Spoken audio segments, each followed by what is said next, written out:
Hello everyone, in this video I want to talk about Torchlight 3, and just a disclaimer before I start talking about it, just keep in mind that I haven't played it nor the previous installment of the game. Now if you don't know, as of the time of making the video, Torchlight 3 is in early access on Steam, and if you check out the page on Steam you can see that it got mostly negative reviews, which to be correct, 1928 reviews, and combining the positive and the negative reviews, it got to be mostly negative. So why exactly? Well, based on what I read, this is a combination of both bugs, server issues, and of course people disappointed with the game itself, found it boring, not living with the expectation compared to the previous installments. They feel that the game lacks depth, it feels like mobile for several reasons. And I'm just going to read the comment posted on Reddit by the UNK311.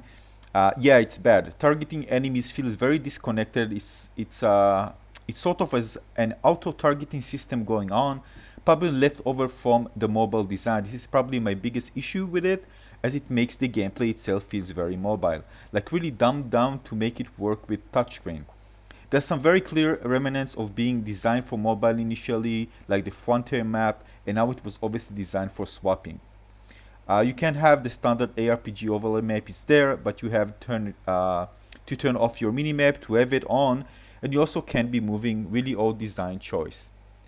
Now this joins of course from many other comments about the game actually feeling like a mobile game.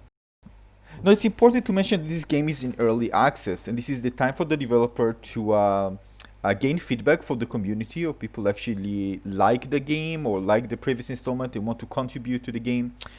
But it's not free, you need to pay for this one, and as of the time of making this video, it's listed on my Steam for 29.99 euros.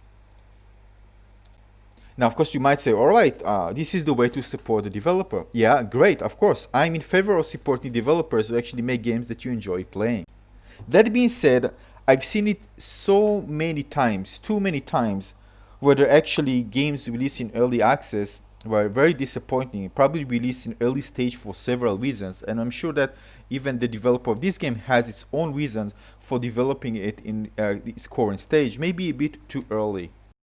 Now of course there are early access games who had really successful launches, but the thing is that people are disappointed and there are negative reviews.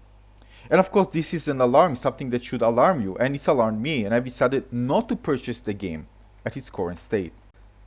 Now of course, if they delivered a good gameplay experience, nobody would have said anything. I mean, they would say things, positive things.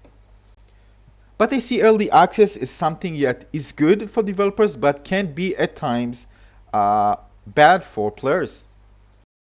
Some games actually stay in early access for a very, very long time. And it feels like kind of a shield that protects, in a way, developers from kind of negative criticism in a way. Well, you can always say it's in early access.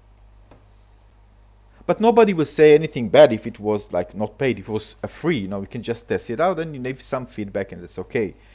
But if I told you something, for example, pay me to test my game, would you do that? No, I'm not saying I'm going to pay you to test my game. You pay me to test my game. And not just this, this is probably going to be the price when the game is officially released. It's not that they're going to say, alright, just pay, for example, third of the price and give it a try and give us feedback. It's probably going to be the full price of the game. But the thing is that it's not a full game. Not yet. Many things are coming soon. There are bugs, issues. Now, whether this was smart for the developer to actually release the game in its current state, well, I don't think the developer actually expected this rain of negative reviews. Now, regarding the server, I still don't understand why in 2020 we don't have anything that allows kind of a proper scaling. I mean, Amazon have auto scaling, maybe it's a bit slow, but again, you can still start with more servers and just scale down, rather than starting with small and actually scale up, or not even, having issues. And they have issues because I think they didn't expect so many players, but don't you do stress testing? Now this happens for the biggest companies, right? So it's not just happens to this company. I mean, even Blizzard and other big gaming company, AAA gaming companies, suffer from this. Again, I still don't understand why they can't solve this. I don't know, I mean, what's the price for opening servers, like for extra maybe 30 minutes after clicking this kind of a launch button for releasing the game to the public for everyone, and just scale it down quickly. How much it will cost to opening, like, I don't know, 3 times more servers. I don't know. I just feel this for those big companies is going to be a big issue. Now, of course, if there are dedicated servers, this is something probably they need to kind of create ahead of time. So maybe this, again, there might be technical issues that I'm not aware of, but still, I think that there should be technical solutions already available because it happens so frequently. Now, when things actually go right, nobody's going to say anything, going to say just positive things. But you see, these things can happen. And by the way, you can't blame the user. You can't blame the user. Users pay money to play a game that at some point they weren't able to play it. What do you expect them to do? Just say, all right, you are any access and that's it? No, people react emotionally to this type of things. And I hear people saying, "What are you crying? It's an early access." And even if you think and know you're right, it doesn't matter the fact that people will leave negative reviews when they have a bad experience. You won't be able to change that. Nothing you say will change that. People want to project the negativity they feel inside outside to the world, saying, "Look, I feel bad. I'm suffering from this," and that's the way to do it. They use this platform because it enables it to say this is wrong. And when they're really disappointed, they need to shout it out loud. Of course, some do this in a way more kind of a more constructive criticism. Others can just say something like, "Don't get it," or anything that is kind of short, get the message for people to alarm people not to get the game. Now, this changed people's opinion. When people see many negative reviews, they will think twice before getting the game. Now, the thing is that some people will try to educate others, and I see this all the time on Reddit and other forums. Other people try to protect and educate, and the other side of the coin is other people not even considering listening to this. Why? Because at the end of the day, they bought something with their money and got bad product. Well, that on Steam, of course, you can refund, and if you didn't pass a certain time mark, I think it's 2 hours or something like that. So you get a kind of a way to get out of this and get your money back.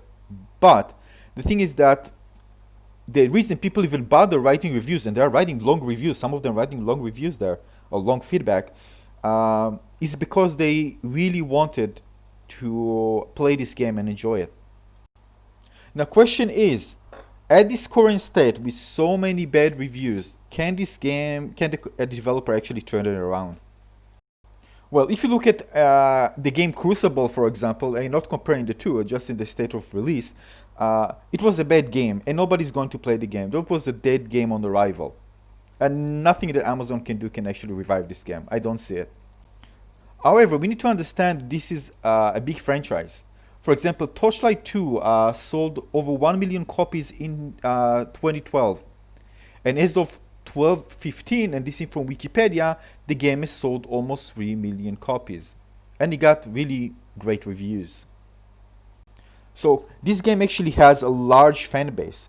And based on what I've read also about the servers, there are actually many players, massive amount of players, according to the developer, actually tried to log in when the game was officially released. So this franchise has a huge fan base, and many people actually want to enjoy the game. And though there will be some, of course, that just prefer not to play it at its current state and come back maybe in a few weeks, months, once the game is out of an early access, I definitely believe that this game isn't dead because of these reviews. And we probably can see it getting better and seeing the developer actually putting effort to make it better as soon as possible. Now, I'm worried about some things that you might see they won't change. For example, people complain about the game not having lots of depth. and they can't just get bored from it, and it comes even from fans of the series, and of course they compare it to the previous installment in order to see whether it's even better than the previous game. And I read many comments of fans who actually say that this is worse than the previous one. Some say even it's a stripped down version of the previous one. Now, I personally don't think we're going to see huge improvement, but I might be wrong on this. I hope I'm wrong on this. Because based on my experience, of course, some games will get like significant improvement, but considering the fact that they released this game at this state, uh, kind of get me worried about whether we're actually going to see huge improvement after all, because huge improvement means more time for developers, more money invested. I just don't see it happening.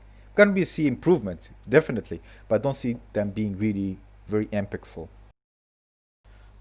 I also heard players complaining about some bugs that were in the closed beta that still exist today. Some big issues still exist today in early access on Steam. So this is kind of a good example of a bad early access release. Now, I'm not against early access, don't get me wrong, not at all. I think this is good for developers to get to a point where you can actually test the game with the community and get feedback and make the game better. But at the same breath, it seems like kind of something that can be abused in a way. For some reason, it just feels like, oh, gone are the days where we actually get a full game, great game that works, and just get it, and play it. And you can see many developers developing the game with the community. Yeah, you see this a lot. They're developing the game with the community. They're even making changes on the way. This is bad. No, it's not bad. Of course, it's not bad because the community actually dictates how the game will actually play. Making suggestions that will make the game better for them. They're the one who actually playing the game, aren't they? But I don't know about you. I just want to play a game. I don't want to develop a game with the developer. I mean, I want to have fun, just have fun, put a game and have fun. I mean, in those days, we are just developing the game with the developer, helping them. That's what we do. I just want to put a game and play the game and have fun. It just feels kind of weird to me. I mean, really. I just want to buy Torchlight, full release, enjoy the game, and that's it. But no, no, no. We're gonna make this game together. When we're gonna enjoy this game, who knows? Maybe a few months in the future.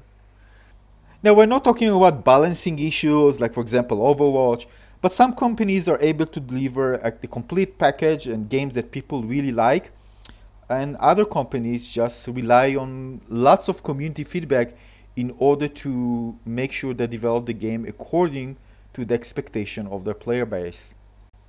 The question that you might ask, well, maybe they don't know what their player base actually want. Maybe they didn't gather enough information to actually make it the game that the player base want. Because after all, what are you developing a game for, right? You don't know what actually the players actually want, or maybe you don't know enough.